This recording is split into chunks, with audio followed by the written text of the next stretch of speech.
बात है, सोनूपुर के गांव में एक किसान अपनी पत्नी और 2 बच्चों के साथ रहता था। उनके पास एक छोटी सी जमीन का टुकड़ा था, जिस पर वह खेती किया करता था। किसान का पहला बेटा पढ़ाई कर रहा था और दूसरा अभी छोटा बच्चा था। एक दिन किसान की पत्नी किसान से बोली, राम जी, आपको पता है कि बड़ा बेटा अब पढ़ाई के लिए शहर जाता है। अब उसका खर्च भी बढ़ गया है। जितनी हमारी जमीन पर खेती होती है, उससे गुजारा करना मुश्किल होता जा रहा है।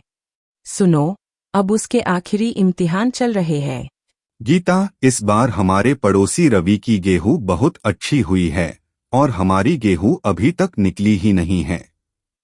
बाबा, इस बार कॉलेज वालों ने परीक्षा की फीस पहले ही मांग ली है। उन्होंने कहा है कि अगर इस बार मैंने फीस जमा नहीं कराई तो मैं पेपर नहीं दे सकता।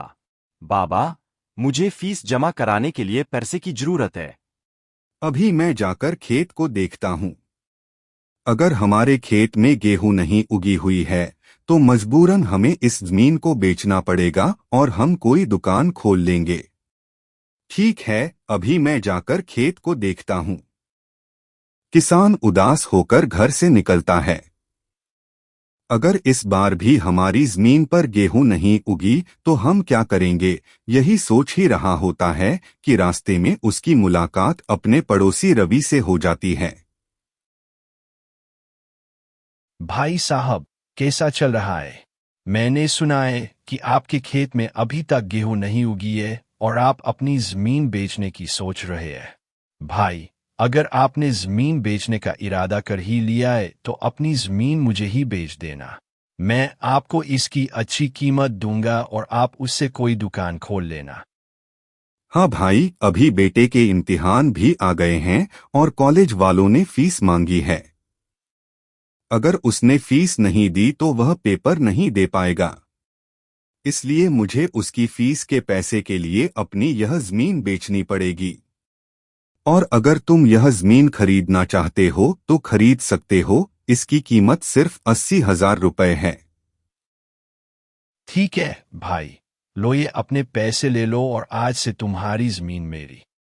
ठीक है भाई, अब मैं चलता हूँ और जाकर अपने घर वालों को यह खबर सुनाता हूँ कि हमारी जमीन बिक गई है और हमें उसकी अच्छी कीमत मिल गई है, जिसमें से आधे पैसे सोनू की पढ़ाई की फीस में लग जाएंगे और बाकी पैसों से मैं कोई दुकान खोल लूंगा। भाई, अब मैं चलता हूँ। किसान अब मन ही मन खुश हो रहा होता है कि अब मैं यह बात जाकर गीता को बताऊंगा कि हमारी जमीन अच्छे दामों में बिक गई है। किसान घर पहुंचते ही कहता है, बिक गई है। किसान घर पहुंचते ही कहता है, गीता, हमारी जो जमीन थी उसे हमारे पड़ोसी रवि ने खरीद लिया है और उसके बदले मुझे अच्छी कीमत मिल गई है। इससे अब सोनू की पढ़ाई का पूरा खर्च भी निकल जाएगा और मैं एक छोटी सी दुकान भी खोल लूंगा, जिससे हमारे घर का खर्चा चल जाएगा। आपने जमीन बेच दी है, अब जमीन के बिना हमारा गुजारा कैसे होगा?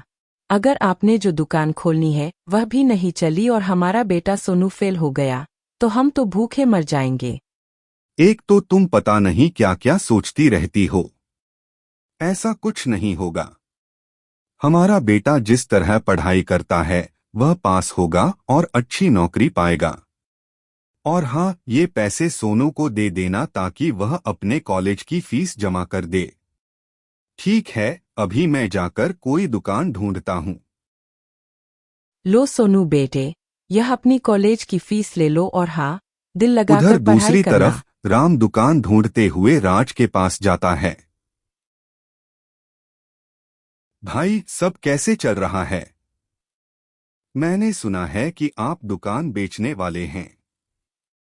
अगर आप दुकान बेच रहे हैं तो अपनी दुकान मुझे दे दीजिए, मैं इसके बदले आपको 10,000 रुपए दूंगा। ठीक है भाई, मेरी रकम दे दो और आज से यह दुकान आपकी हुई।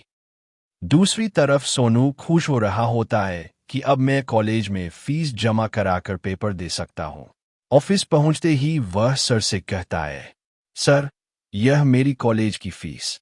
और सर, क्या मैं अब पेपर दे सकता हूँ? सर मुस्कुराकर कहते हैं, हाँ बेटा, आज से तुम पेपर दे सकते हो। और ये तुम्हारे आखिरी पेपर है। इसके बाद तुम्हारी पढ़ाई पूरी हो जाएगी। अब राम अपनी दुकान पाकर खुश हो जाता है और खुशी खुशी घर आता है। सोनू भी अपने इम्तिहान देकर घर लौट आता है। दोनों आकर गीता को बताते हैं। राम कहता है, मुझे अब दुकान मिल गई है और वहां पर काफी भीड़ रहती है। मुझे उम्मीद है कि हमारा काम अच्छा चलेगा। सोनू, माँ, मैं पेपर देकर आया हूँ और मैं पास भी हो गया हूँ। और मुझे एक अच्छी नौकरी भी मिल गई है। इस तरह यह परिवार खुशी खुशी अपनी बाकी जिंदगी गुजार देता है।